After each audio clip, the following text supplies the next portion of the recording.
शुरू करते हैं उस बाबरकत नाम वाले के नाम से जिसने अपनी रहमत को अपने गज़ब से पहले पैदा किया। करोड़ों दरूद व सलाम हजूर ख़ातमुन नबीयीन सल्लल्लाहु अलैहि वसल्लम पर और उनकी आलो असहाब पर। नाज़रीन कराम, अस्सलामु अलैकुम व रहमतुल्लाहि व बरकातुहू। नाज़रीन, शाह जी जब सर सिकंदर हयात वाले केस से 1940 में रिहा होकर फिर से दौरे शुरू किए तो ज़िला जहलम या गुजरात के किसी गांव में तकरीर से फारिग होकर क़याम गाह पर जाने लगे। इतने में लोगों ने कहा कि एक माई आपसे मिलना चाहती है।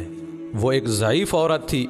शाह जी कारकुनों की भीड़ से निकलकर आगे बढ़े तो उस बूढ़ी औरत ने कहा, केड़ा है अताउल्ला। शाह जी ने आगे बढ़कर सलाम किया और कहा, अम्मा मैं हूँ अताउल्ला। उसने सर पर हाथ रखकर प्यार दिया और कहा, मैंने तुम्हारी रिहाई के लिए 100 नफिल पढ़ी और हर नमाज के बाद दुआ की।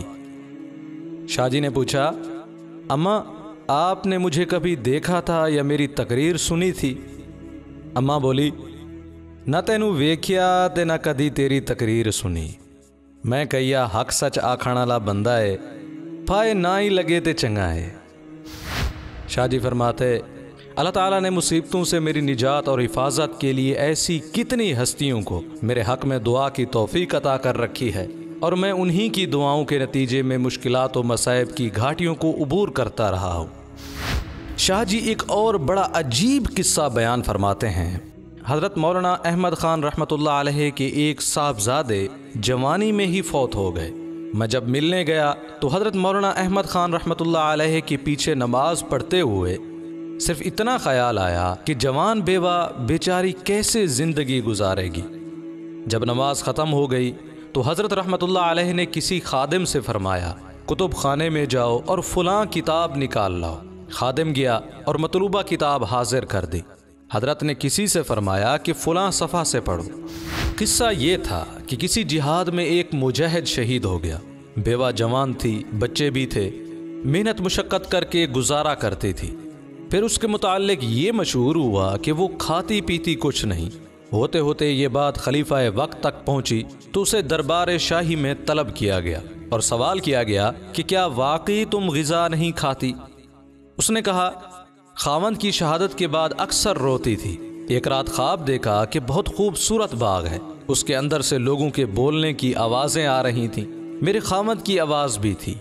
मैं सुनकर अंदर चली गई तो मेरा खावंद कुछ खा रहा था। उसने अपने रफ़ीकों से कहा, अगर तुम इजाज़त दो तो ये मेरी बीवी है, इस खाने में से मैं उसे कुछ दे दूँ। उन्होंने इजाज़त दे दी तो मेरे खावंद ने एक टुकड़ा मेरे हाथ पर रख दिया। वो मैंने खाया। शहद से ज़्यादा मीठा और दूध से ज़्यादा सफ़ेद था। जब मेरी आँख खुली तो उस खाने का ज़ायका मेरे मुंह में था।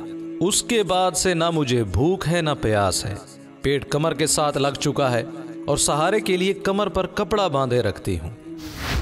शाह जी फरमाते, मैं समझ गया कि ये मेरी इस्लाह हो रही है।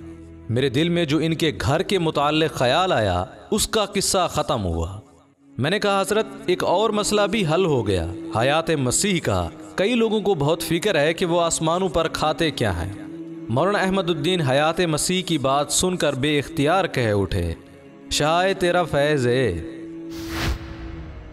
जी हाँ नाजरीन, वाकई में ये उन्हीं का ही फैज़ है कि हम जैसों को भी हज़ूर ख़ातमुन नबीयीन सल्लल्लाहु अलैहि वसल्लम की तहफ़्फ़ुज़ ख़त्म नबूवत की हिफाजत के लिए काम करने की तौफ़ीक मिली। दुआ करते हैं कि अल्लाह ताला इनकी कब्र मुबारक पर करोड़ों रहमत ख़ास नाज़िल फरमाए और हमें इनके नेक नक्शे कदम पर चलने की तौफ़ीक अता फरमाए। इस वीडियो के बारे में कमेंट सेक्शन में अपनी राय का इज़हार ज़रूर करें। उम्मीद करते हैं कि ये वीडियो आपके इल्म में इजाफे का सबब बनी होगी। अगर ये वीडियो आपको अच्छी लगी तो इसे लाइक करें और शेयर भी कर दें। मिलते हैं एक नई वीडियो के साथ, तब तक के लिए इजाज़त दें। अस्सलामु अलैकुम व रहमतुल्लाहि व बरकातुहू।